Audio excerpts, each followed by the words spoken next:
Ayan po sa lahat ng mga Filipino senior citizen na hindi marunong mag-register sa NCSC database. Ganito ang gawin niyo mga ka-vlogs. Kaya panoorin ang video na to hanggang sa dulo. Hold up.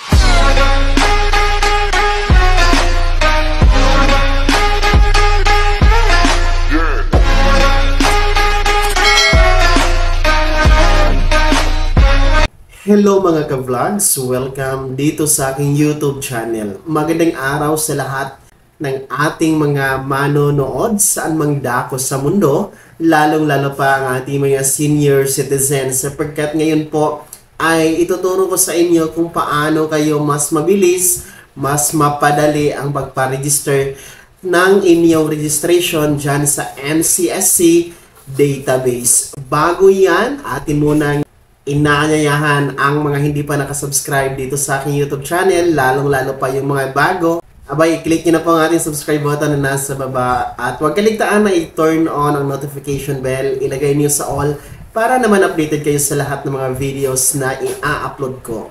So since napakarami po talaga na nagtatanong sa ating mga videos, lalong-lalo pa yung latest video natin, no? Parang binaha tayo ng komento hinggil nga po dito sa registration ng NCSC database. In fact, marami din po ang nagbe-message sa aking official Facebook page na hindi nila alam kung paano magpa-register dito sa NCSC database. No? Marami talaga ang nahihirapan, hindi alam kung ano ang gagawin sa pagpaparegister ng registration sa NCSC database. Well, atin po yung naiintindihan sapagkat mahirap talaga sa isang senior citizen ang mag-online registration, no? Dahil dito nga po sa registration online ng database ni NCSC ay talagang napakatrabahoso. Ang dami kasing hinihingi at yung ibang seniors natin ay malabo na yung mata. Yung iba hindi talaga marunong gumamit ng cellphone. Yung iba hindi rin talaga marunong mag-register online, no? Kasi mahaba yung registration process sa online. Kaya naiintindihan natin na marami ang hindi talaga marunong. Yung iba naman walang cellphone, walang laptop, no? Hindi naman lahat ng mga senior citizen may cellphone.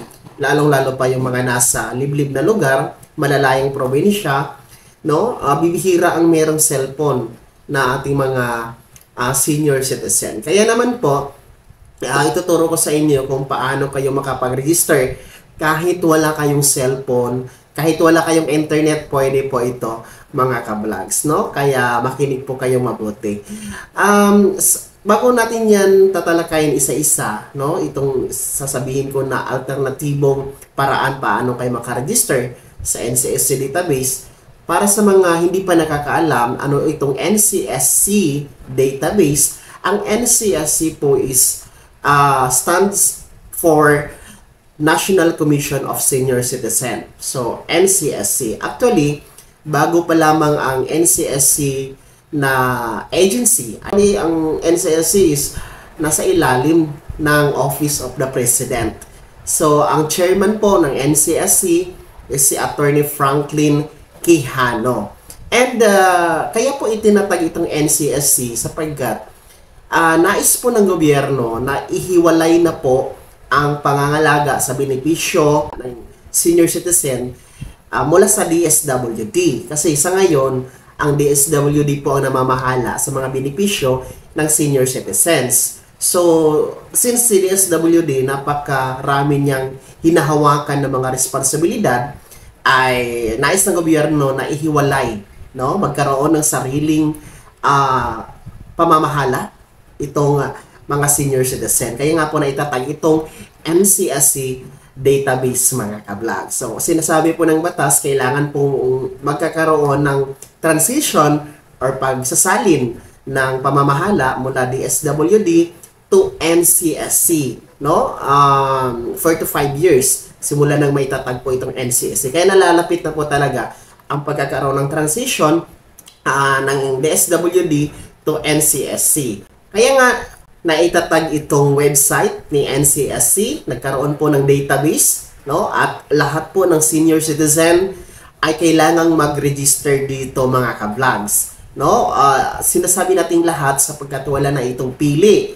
Mayaman ka man, mahirap, may source of income, may sakit, walang sakit, may pensyon or wala, lahat po ay inaanyayahan at required talaga na mag-register sa NCSC database sapagkat ang NCSC database hindi lamang po ito sa lahat ng hindi lang po ito para sa mga indigent, kundi sa lahat talaga ito. Kasi merong mga programa ng gobyerno na para sa lahat, walang pinipili. Gaya na lamang po ng long-term plan ng NCSC na magkaroon ng pabahay or housing, ang senior citizen, lahat po yan, no? Isa na din po doon yung pagkakaroon ng healthcare plan, no, sa lahat ng senior citizen, para yun sa lahat. And of course, kung maisa sa batas na po, ang Universal Social Pension Bill ay para po yun sa lahat. Wala nang pipiliin. Kaya po, ganun na lamang ang kahalagahan sa pagpaparehistro dito sa NCSC database. So balik tayo, no, dito sa mga nahihirapan at talagang hindi pa naka-register, no? Ito ang gawin niyo mga ka-vlogs, no? Kahit walang cellphone, walang wifi, una po ay pwede kayo magpatulong sa alinmang miyembro, sa sino mang miyembro ng inyong pamilya. Lahat ng bahay meron naman kayong anak, no? Sa lahat ng senior citizen, maliban sa mga matandang dalaga or matandang binata, no? Meron tayong anak, may apo, meron tayong mga pamangkin, at talagang ang mga yan marurunong, no, sa paggamit ng gadget, marunong sa online registration. Pwede tayo makisuyo sa kanila na i-register po kayo. So, ang website po ng NCSC Database Registration, ang www.ncsc.gov.ph. So, sabihin nyo po, yan ang link, no, na puntahan nila yung website ni NCSC. Well, anyway, yung website ni NCSC ay, ang link na yan ay ilalagay ko po sa description ng video na to para inyong masundan. So, magpatulong kayo sa inyong anak, sa inyong apo, sa inyong mga pamangkin or any na mga family related na maaring makatulong sa inyo na merong cellphone, merong wifi, no? Kasi sila din naman magbe-benefits nito, no? Kay ang membro ng pamilya ay makakabenepisyo din naman ito once na ma-register po ang senior citizen sa database ni NCSC. Of course, no, maraming programa talaga si NCSC na nakalaan sa inyo, no, once na magkaroon ng transition from DSWD to NCSC. Pangalawa, pwede kayong magpatulong magpa-register sa mga computer shops. Kasi maraming computer shops ngayon, no? Kahit mga barangay, mayroong mga computer shops. Pwede kayo pumunta doon, and then makisuyo sa mga kabataan na naglalaro doon or doon mismo sa nagbabantay sa computer shop na i-register kayo. Sabihin nyo lang po yung website, ang www.ncsc.gov.ph. Pangatlo, pwede kayong magpatulong mag-register, no?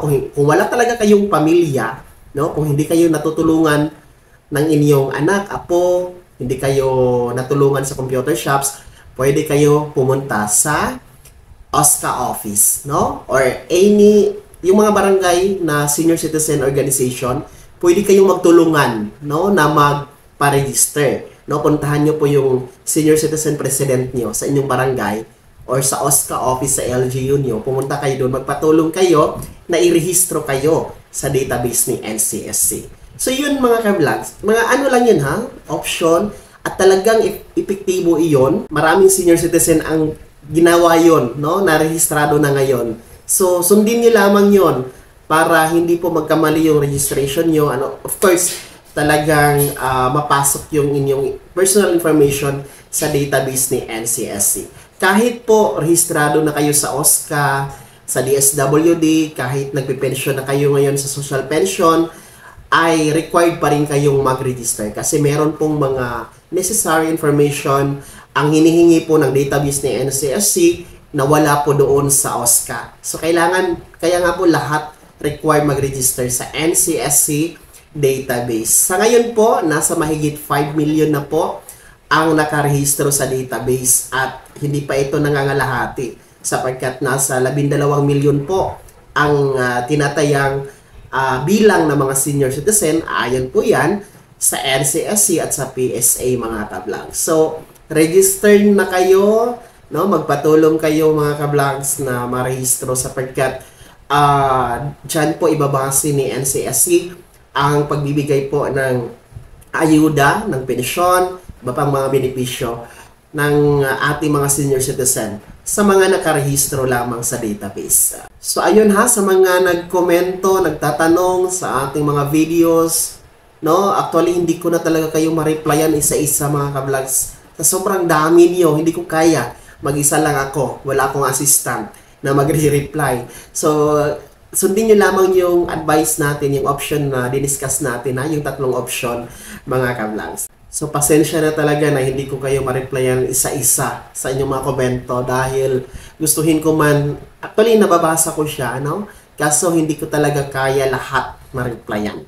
So, sana'y maunawaan nyo yan. Pero, nagpapasalamat ako sa inyong walang sawang suporta. First, laging nakaabang sa ating mga updates na may kinalaman po sa mga benepisyo ng ating mga senior citizen. Sa mga nais pong sumuporta sa aking channel, i-click nyo po ang ating super thanks button, and sa mga nais maging miyembro, ayan po ang ating join button na nasa baba. Pindutin nyo lamang yan mga kablogs. Kung hindi ka pa nakasubscribe dito sa aking YouTube channel, ay maaari nyo nang i-click ang ating subscribe button na nasa baba. Huwag nyo kaligtaan na i-turn on ang notification bell. Ilagay nyo sa all para updated kayo sa lahat ng mga videos na i-upload ko.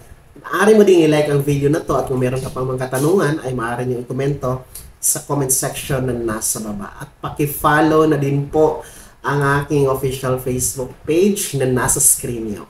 Muli po, ako si Daniel Timpawa na nagsasabing dito sa aking YouTube channel, Pawang Katotohanan at lahat totoo lamang.